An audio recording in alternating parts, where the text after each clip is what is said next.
Hello, ladies and gentlemen. Thank you for joining us for another episode of Spot on the Money. I'm your host, Ali Hashemian. I have a very fun guest with us here today, Miss Lisa Bussenger, president, founder of Bussenger Financial Group. You're a dear friend of mine, so I'm really excited to have you. We're going to have some fun. Lisa, thank you so much for joining. Thank you for having me, Ali. It's great to be here today. Oh, no, the pleasure is all mine. Lisa, I'm going to ask you the first question I always like to ask a new advisor on the show. Can you tell me a little bit about how you got into this business and why you do what you do?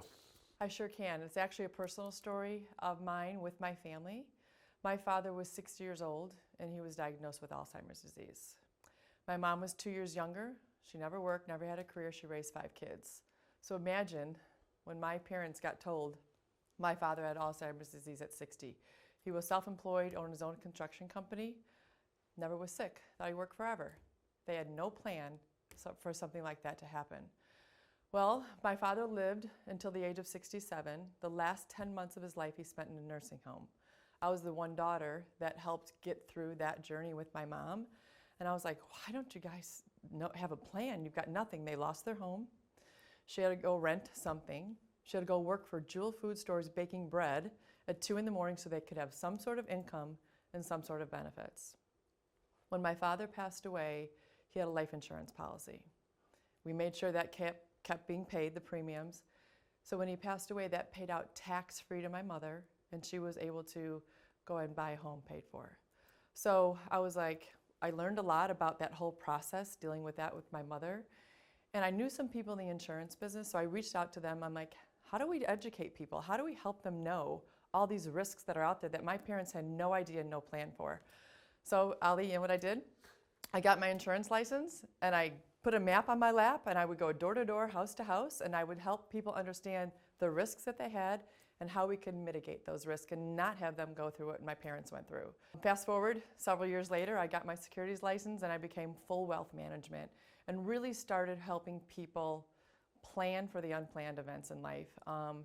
And so that's why I do what I do. I mean, it hit home hard with our family. What an incredible story, Lisa. Yeah. And really tugging at our heartstrings right from the get-go. So let's jump into some more serious kind of financial topics. Okay. Speaking of the fact that you progress from insurance into wealth management and now do holistic financial planning, yep. I do want to talk a little bit about the investment world right now. You know, we've had other advisors on the show before. One of the topics that seems to be coming up a lot is sequence of returns. And I think maybe it hadn't been coming up before because we were so spoiled on this long bull run right. that we've been on. But now we're starting to feel the effects of a correction or maybe even a crash. Right. Tell me a little bit about your thought or your approach to this sequence of return conundrum. Absolutely. See, I do educational workshops throughout the area. I've been doing those since like 2007. And I always talk about sequence of returns in those presentations. I ask for a show of hands. Anybody ever hear of sequence of returns? Crickets. Nobody really understands what that is because they're so used to accumulating, right. And they see the ups and downs of the markets, they just don't really think about it. It is a big factor and a big risk if we go into retirement and we know we need to draw out of those retirement accounts and we have a hiccup in the market. Yeah. And the markets go down, now they have to take out more, their portfolios, continue to go down much quicker. And we have a problem running out of money. Yep, I completely agree with you. And I love the way you said it. In the accumulation stage, it doesn't matter as much. We can make a few mistakes. It's not that big of a deal. Right. We got time on our side. We're contributing, so it's okay. In distribution or retirement, big difference. Big difference. So I know the answer to this question or this problem is diversification. But everybody looks at diversification differently. Mm-hmm. Tell me a little bit about what you see out there and how you guys approach it. Okay, so I think we look at it very differently, and you and I work close together to understand this, but I'll give you a quick story of a client that came to me in 2008, and he took advantage of our complimentary consultation that we offer everybody that comes to one of our talks, and he walked in that first meeting, and we don't ask you to bring your whole everything, but bring what you're comfortable with. Stack of papers like this. Okay. What do you got there? And he said, these are my monthly statements. So we did an analysis, which we do for everybody, because I need to know where they're at. Right. The ground floor, where are you at before I even know if I can help you? So he brings in those statements, we do our analysis. We found out he had 4,500 positions, 9 variable annuities. He lost half of his life savings twice. So he was like, I can't have this happen again. Is there any way you can help me? So was he well diversified? I think so. With 4,500 positions and 9 variable annuities, that's very diversified, but they're all in the risk sector. Right. So he had nothing to protect him against that. So when we look at diversification portfolio and retirement planning, we take a look at 2 areas. It's either got to be protected or it's at risk. And how do we build that? And that's probably one of the things that you see a lot is that they think that they're really well diversified, but they haven't necessarily managed risk necessarily. Correct, absolutely. I know this is kind of, especially coming up these days with people that are using stocks and bonds, and they're seeing both of those asset classes going down at the same time right now. So tell me a little bit about asset classes and really diversifying by asset class, not just having a lot of different mutual funds out there. What is your kind of approach there? So when we look at the protected world, there's really a minimum amount of places that we can go. So you can go to the banks and get CDs, and they're not too bad right now, right? Cash, sit in money market, banks account, things like that. We go to the risk world, very traditional things that people are very used to. You have a stock, a bond, a mutual fund, an ETF, things like that. And if you want to be a little riskier, you can even get into some alternatives. If you maybe want to invest in real estate, oils, gas, commodities, different things like that. So we really have to sit down with each individual client to see how much they can stomach on the risk side. I've got a client that says, I'm a really good stock picker. Okay. I'm a really bad stock seller. I watch it go up and then I watch them go down. So they think they can do it themselves, but it's very different when they get into retirement because they don't really know how to diversify and how much to go into which asset. I'm sure, especially when you're so used to just trying to make money, that when you get into the section of now I got to bring in income, the whole mindset has to change. Right. Lisa, we got to cut to commercial break. Any last minute tip or piece of advice you want to give when it comes to investment planning? I would just say make sure you understand how much risk you can stomach. People don't like to lose money, but they want to make money, right? So I think if you have a good diversified plan, you can do both. Right. I think that's a great topic, a great point. Ladies and gentlemen, obviously you can tell she's not just well poised, but a wealth of knowledge, has a lot of experience. I strongly urge you to take every piece of advice that she's giving, jot it down in your notes. As you know, this show is meant for educational and informational purposes, but we always like to extend the invite to contact the advisor if you feel like you have a connection with them. If you'd like to contact Lisa or the rest of her team at Bussenger Financial Group, you can reach them at 224-655-2426. You heard she does speeches all over, so if you'd like to come to one of her talks, she'd be happy to invite you to that. She's also offering a complimentary consultation with a comprehensive analysis that they prepare in this leather-bound folder. The number again is 224-655-2426. Please hang tight with us. We're going to break for commercial, but we'll be back with Lisa Bussenger. You're here with us at Spot on the Money. Thanks.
You're back with Spot on the Money. Again, I'm your host, Ali Hashemian. I got my dear friend, our guest advisor here, Miss Lisa Bussenger from Bussenger Financial Group. Lisa, thank you so much for the information you shared about investments and kind of the planning of diversification. Thank you for that great story in the first segment. I want to hit you with something, I guess, relevant right now, taxes. Tell me a little bit about the difference here. I know a lot of our viewers out there are right now sitting with a tax professional, or if they're doing it themselves, they're sitting in front of a computer filing their taxes. Can you tell me the difference between filing and preparing taxes versus planning and strategizing and that whole side of taxes? It's really different. A lot of people just think they gather their W-2s, their 1099s, their investment statements, and they turn those into their CPA, and they say, here's what you owe, here's what you get back, right? But they never take a look down the road as far as when they look at the whole picture, how do we mitigate taxes in the future? And what we learn is typically they're not even reviewing anything with their accountant or their current financial advisor. I typically don't like to take on a client until I see their 1040. I want to see their tax return from the previous year. We can see things spilling over on the tax return where they're paying tax on money they're not using. We want to take a look at what their tax deferred accounts look like, what their tax free accounts look like, if they have any, and then what their taxable accounts look like. And there's opportunities right now with taxes being on sale, if you will, they're down. If we go back in history, taxes are reduced right now, and there's some opportunity for some people to start making some adjustments. Well, I'm glad you kind of segued into that, because my question for you next is, can you give us a little bit of color or highlight kind of the history of where taxes have been and what you think that means for us moving into the future? I know a lot of the viewing audience is concerned about all these government bailouts we've had, these incentive packages, and so there's a lot of spending happening, obviously. Right. Taxes is the way that they're going to make that spending back. Yeah. But tell us a little bit about what it looked like in the past versus what you think it'll be. And we can go all the way back to 1914. The highest federal tax bracket was 7%. Crazy, right? Can you imagine? I mean, I live in Los Angeles, California. I wish that was my Right, your state tax bracket. right? But then we fast forward to 1944, and it was all the way up to 94% was the highest federal tax bracket. Today, it's quite a bit less, So people aren't realizing, if we go back in history, we also have to look at the national debt. Right. Debt was in the billions back then. We're in the trillions now. And so how is the IRS going to recoup this debt that they've acquired? They're going to have to raise taxes. I do seminars. I don't know if I told you that. I think I mentioned that in the last topic. But I asked for a show of hands. How many people think taxes are going up? How many think taxes are going down? No one thinks taxes are going down. So I give them the opportunity. We've got to look now to see what we can do so you don't have to worry about it in your future. That's part of overall financial planning and holistic planning. And I think maybe that's one of the mistakes that people have made, is that they always hoped that their tax rates would be less in the future. Yeah. And you see that across both party lines, that both Republicans, Democrats, and everything in between, they all think taxes are going to go up. Yep, absolutely. Tell me a little bit about the different types of taxes. So one of the two main ones that we need to pay attention to are income tax and capital gains tax. They're different currently. What are your thoughts? Right. Well, income tax, right? We've got brackets where the thresholds are, and wherever your income hits is what your effective tax rate's going to be. What people forget is majority of people have tax-deferred money, Ali. And they've just been kicking that tax man down the road. Guess what? Somebody's going to pay for it. If it's not them, it's going to be their beneficiaries. We've got to look at that when we do tax planning. And some people might want to keep deferring that tax-deferred bucket. We may look at you and say, hey, let's start taking some of that out now. Maybe we do some Roth conversions. Maybe you start spending some of it now and enjoy your retirement, pay the lower tax now. So there's strategies people really don't understand unless they're working with someone that can help guide them through it. The CPA isn't the one. They just do the tax filing. Can I ask you, just to stay on that topic of Roth? I know a lot of the viewers out there, probably most of you that are watching the show right now, have heard of the concept of Roth. Can you tell us a little bit, how often are you seeing people actually utilize Roth, and are they doing it correctly? Right. What are the strategies that you would employ? So a lot of people are, if you're out there, are doing Roth conversions. It's a fine-tooth comb, though, is how much we want to convert in a given year, because we got to watch what's going to do to the other income that's coming out of the tax return. So people don't know really, how much should I do, how much can I do? We get down to the penny as far as how much they can convert and what that's going to cost them in tax. Nothing's free, Ali. Right. They're going to pay the tax now, but hopefully at a reduced rate. Well, I always say tax evasion's a crime. You can go to jail for it, but tax avoidance, that's your option. That's your right. So speaking of tax avoidance, you had mentioned taxable versus tax advantage versus tax deferred accounts. Those tax advantage or tax-free type of or tax avoidance strategies, any kind of insight or advice you might give our viewers here on that? You know, there's rules and things to make a contribution and then also to make distributions. So there's only so many tax-free places you can go. You can do Roth IRA, and if you don't have one, it doesn't mean you can never have one. You do a conversion. We guide you through that. 529 plans, health savings accounts, municipal bonds can be federally tax-free. Your cash value life insurance, that's an overlooked income stream that can be tax-free for those in retirement. Well, I really appreciate that, Lisa. We're gonna have to wrap for commercial break in about a minute. Give me any tips, stories, anything that you can tell us about taxes. I would say don't worry yet to sit down with somebody to see if it's beneficial for you.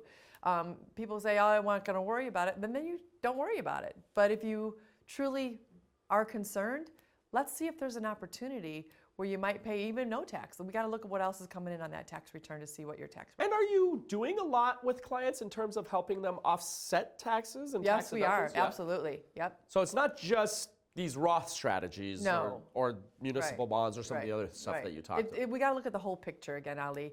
You know, the do-it-yourselfers out there might be great at investing, but they don't really know all the ins and outs about future accumulation distribution. Actually, we were just talking about this backstage where you were telling us about Roth conversions and how it affects their Medicare payments. That's Oh, something yeah, that a lot of that's people right. don't calculate in there, Nope. but it's important, right? Right. I Yep. mean, it's just another tax, basically. Yep. Well, ladies and gentlemen, I want you to hang tight. We got one more segment here of this episode, Spot on the Money, with our dear friend and educated and experienced financial advisor, Miss Lisa Bussenger. We're coming to you from our studios here in Hollywood, California. However, if you'd like to reach Lisa directly, you can give her a call, 224-655-2426. That number again is 224-655-2426. She has workshops and speeches that she gives if you want to come see her in person. She also offers complimentary consultations to new prospective clients where she will put together a comprehensive analysis customized just for you. Ladies and gentlemen, trust me, you want to take her up on this. She's here to provide us with a lot of information, but if you feel that connection, give her a call, 224-655-2426. We'll be back with you in just a few minutes for our last segment of Spot on the Money.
Hello, ladies and gentlemen. We're back for our final segment of today's episode, Spot on the Money. I'm your host again, Ali Hashemian. I got our guest, Lisa Bussenger from Bussenger Financial Group. Lisa, thank you so much. You've shared so much already with us about investments, about taxes. Let me hit you on a couple of other items, probably that a lot of our viewers are really concerned about, which is inflation and interest rates. Can you give us a little bit of insight there? I mean, inflation is hitting us hard, really, at the grocery stores. I used to go to my butcher and buy a box of chicken for $25. Now it's $45. Right. It's a big increase, right? But also with the rise of inflation, we're seeing some increase in interest rates, right? So CD rates are paying higher right now. Our U.S. Treasury bills are paying a little bit higher right now. We can get even higher rates in fixed annuities. So there's opportunity also. And with that inflation, people saw a raise in their Social Security. So not so bad there. People were happy about it. Is it going in their pocket or is it going to the grocery store? I don't really know. But, But it's a big deal. I like your perspective. You are pointing out the silver linings or the positives about higher interest rates or higher inflation. You're right. Cost of living adjustments on Social Security are the highest we've seen in over 4 decades right now. Yeah. So that's a benefit, I guess, especially when eggs are costing so much more, if you can even get your hands on a carton of eggs these days. So talk to me a little bit about, do I need an advisor? What's the right type of person to seek professional financial advice? What's the right person that should probably just do it on their own? Right. I think the person that should do it on their own would be somebody that just, I think, has blinders on, that they aren't looking at the whole picture. Yes, inflation is a big deal right now, but there's opportunity also for investing and changing the way your mind thinks to get index-adjusted inflation rates of returns. When you're taking income, you want to be able to have increasing income for the rest of your life, right? Because if inflation keeps going, you want to be able to keep up with it with your income stream. And I think that there's opportunities out there that the do-it-yourselfer can't do. You're going to need an advisor that is licensed to do certain things they can't do. Yeah, I guess it gets pretty complicated when you're looking at all these different aspects. Right. You've been talking to us about investments. Any tax strategies that you're seeing since markets are down that people should be looking at? People are taking advantage of the down market and doing some Roth conversions with some of the market money, because when the markets come back, which they typically always do, we don't know the duration of time it's going to take, but then they have the Roth, the tax-free money growing, right? So it's just complicated and people don't understand maybe how to do it. And I'm glad you put it that way, because you were telling me backstage that one of the things that you see is that people aren't doing Roth conversions when the market is down, or they're not doing tax loss harvesting. Right. Out of the number of people that come into your office, would you say the vast majority haven't been doing this? They never think about it. Right. So our job is to help them understand it and guide them through why they should be thinking about it and why it's an opportunity for them, and not look at it as, a problem. It's an opportunity. Right. They need to and maybe an opportunity they won't see that often, right? For some people, maybe not again in their lifetime. Yep. I think you said it best backstage. You said if the advisor that they're working with hasn't talked to them about it, they should fire the advisor. And if they're doing it themselves, they should fire themselves as the advisor, right? That's great information. I'm going to ask you a couple of off-topic questions just because I know our viewing audience has a lot of questions about that. And again, you're such a wealth of knowledge, I feel like I can put you on the spot and won't throw you off too bad. Talk to me about long-term care. What are your thoughts? Any stories you have? I know you shared your story about your father earlier in the episode. Right. What are your thoughts about long-term care? Where we live, there is long-term care facilities or assisted living facilities being built up at almost every corner. Really? Right. People are living longer. People are not living independently. So people are going to be facing some sort of healthcare crisis in their future if they're around long enough. And it's expensive, Ali. You could whittle away $100,000 to $200,000 a year on health care if you need some sort of that. So we have to factor that into the plan. How are you going to pay for it? There's 2 ways. You either self-pay, that's okay, that's your choice, right? Or you mitigate some of that risk and you send it off to an insurance company. There's lots of opportunities. You can do traditional long-term care insurance. You can buy a life insurance policy that has a long-term care benefit to it. I did that back when I was in my 40s. Wow. I knew what my parents went through, and I'm like, I don't want that to happen to my family. I don't want to put that burden on my children. Can you talk about that a little bit? So yeah, I keep hearing from different advisors that are more in tune with long-term care. I think a lot of financial advisors just avoid that altogether. It's not their area of expertise, so they just don't think about it. But besides self-insuring, besides the traditional long-term care, you had mentioned life insurance, annuities, these type of vehicles that have long-term care benefits. Are you a big proponent of using those? I am. Here's the deal. Back when I got first licensed, I sold traditional long-term care. Okay. What happened? Premiums started going up. Why? Because more claims were coming on the books, so they had to collect more premiums. But if you never need it, all those premiums just are gone, right? So if we use a life insurance chassis and we have a long-term care benefit built within it, and you need long-term care, you can draw off that long-term care bucket, right? But what if you never need long-term care and you pass away in your sleep like my mother did? Tax-free benefit. So it's kind of a win-win, if you will. Right. So instead of just saying, I'm going to self-pay, maybe empower that self-pay money Give it to an insurance company. Now it's going to benefit you if you get sick, and if you don't, it's just a tax-free benefit to your beneficiaries. All right, Lisa, I know we don't have enough time to cover everything related to estate planning. If you don't mind, I'll probably have you back on another episode to get more in depth That would be about great. that. I'd love it. But can you give our audience a little teaser? Do they need a trust? Do they not need a trust? Do they need a will? Do they not need a will? Just a little kind of general overview. Good question. I don't know, right? We need to know more about the person. We need to know more about the family dynamic. Who do they want to get whatever they leave behind? You know, if I can give anybody a tidbit, I always do this in all my presentations. There's 3 things you need to do. Name a beneficiary on every single account you have, get a power of health, and get a power of finance. If you've got those 3 things minimum, things will not go into probate and your estate planning will go a little bit smoother. So doesn't mean you should avoid trusts or anything like that, but it's something you have to sit down and we have to see what your whole picture looks like. At least you gave them the first step in this whole thing. Yeah. We're about to cut out. It's been such a pleasure having you. Thanks for our viewing audience out there, if you're anywhere in the Midwest, that's where Lisa operates, all over the Midwest. Feel free to reach out to her and her team. They'd be happy to answer any questions, give you some customized advice and some customized analysis. Before we go, anything else you want to share with us, Lisa? Just remember to hire the right financial advisor to help you through this whole journey of retirement. Yep.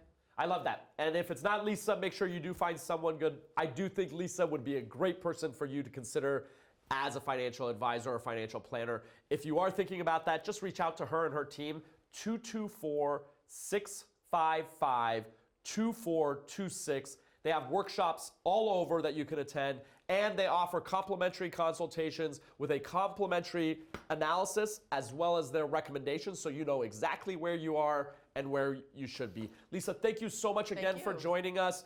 To our viewing audience, thank you for being here for another episode of Spot on the Money. We look forward to seeing you soon. Thank you.